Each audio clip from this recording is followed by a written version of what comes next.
ഇതെത്രയോ ഭാഗ്യം, എത്രയോ യോഗ്യം, മലങ്കരയുടെ മായാത്ത പുണ്യം. കഥയല്ലിത് പതികന്റെ വ്യഥമാറിയ ചരിത്രം. 5 ലക്ഷത്തിന് താഴെ അംഗങ്ങളുള്ള ഈ കൊച്ചു സഭയെ ദൈവം എങ്ങനെ ഇത്രത്തോളം ഉയർത്തി? അത് ഒറ്റ ഉത്തരവേ ഉള്ളൂ. ഈ ഒരു പിതാവ്, ഈ ഒരു പുണ്യ പിതാവിന്റെ പുണ്യമായ ജീവിതം ഒന്നുകൊണ്ട് മാത്രമാണ്. 1882 സെപ്റ്റംബർ മാസം 8-ാം തീയതിയാ പിതാവ് ജനിക്കുന്നത്.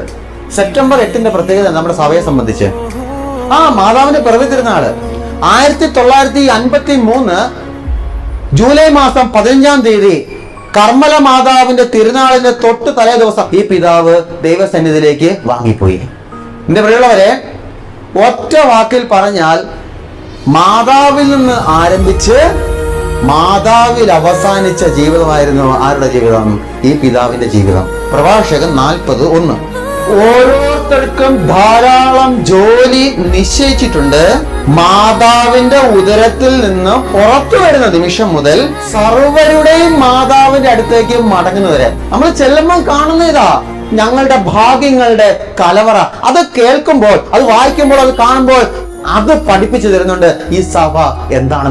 ഈ എഴുതിയിരിക്കുന്ന ഈ ഒരു ഫലകം വായിക്കുന്ന ഓരോ മകനും മകളും, ഓരോ മലങ്കരക്കാരനും ഈ കബർ കാണുമ്പോൾ ഉണ്ടല്ലോ മക്കളെ മനസ്സിലാവും, ഇതാണ് ഞങ്ങളുടെ ഭാഗ്യങ്ങളുടെ കലവറ. നമുക്ക് മറക്കാൻ പറ്റില്ല ഇവരെന്നും.